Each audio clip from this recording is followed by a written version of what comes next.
এ ভাই কি হয়েছে? কি কি হয়েছে? আর বলে না, মন মাথা খারাপ। তোর কি হয়েছে? মন মাথা খারাপ মানে তুই একবার উঠতেছিস একবার নামতেছিস, একবার উঠতেছিস একবার নামতেছিস।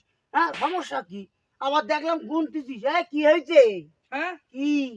ওই তুমি আমার বোকা বোকা বলো না। আরে তুই তো আজীবনই বোকা। না না না, আমি নিজের একটু চালাক প্রমাণ করার জন্যই হ্যাঁ, সেটা গবেষণা করেছি। কি গবেষণা করেছিস? এই গবেষণার উত্তর হ্যাঁ, যদি তুমি দিতে পারো ওরে তাহলে আমি বুঝতে পারবো হ্যাঁ যে তুমি চালাক আর আমি বোকা। হ্যাঁ আর যদি উত্তর দিতে না পারো হ্যাঁ। তাহলে তুমি বোকা আমি চালাক। আচ্ছা আচ্ছা আচ্ছা, পারবো তো? বলো বলো। আচ্ছা বলো দিন, হ্যাঁ এই যে সিঁড়ি, হ্যাঁ এ কি উপরের থেকে নিচে হয়েছে হ্যাঁ আর নিচের থেকে উপরে গেছে? উপরের থেকে নিচে, নিচের থেকে উপরে। যদি তুমি বলতে পারো হ্যাঁ তাহলে বুঝে নেবো হ্যাঁ। যে তুমি চালাক আর আমি বোকা।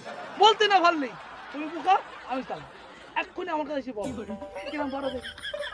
ঠিক আছে, আচ্ছা বলে যা, দিচ্ছি। আচ্ছা যাও। আচ্ছা তুমি যাও, আমি আইসে বলতেছি। কথা তো একখান চলো, কিন্তু আসলে কি সিঁড়ি নিচের তো উপরে উঠেছে না উপরের তো নিচে নামিছে? নিচের তো উপরে উঠেছে না উপরের তো নিচে নামিছে? মনে হয় ওপরের তো নিচে নামিছে। না না না না, এ মনে হচ্ছে নিচের তেই উপরে উঠেছে। এ তো আসলে একটা বৈজ্ঞানিক প্রশ্ন করলো। শালা ভম্বল তো মাথায় সাংঘাতিক বুদ্ধি। আসলে কি গবেষণা করলো আল্লাহ জানে।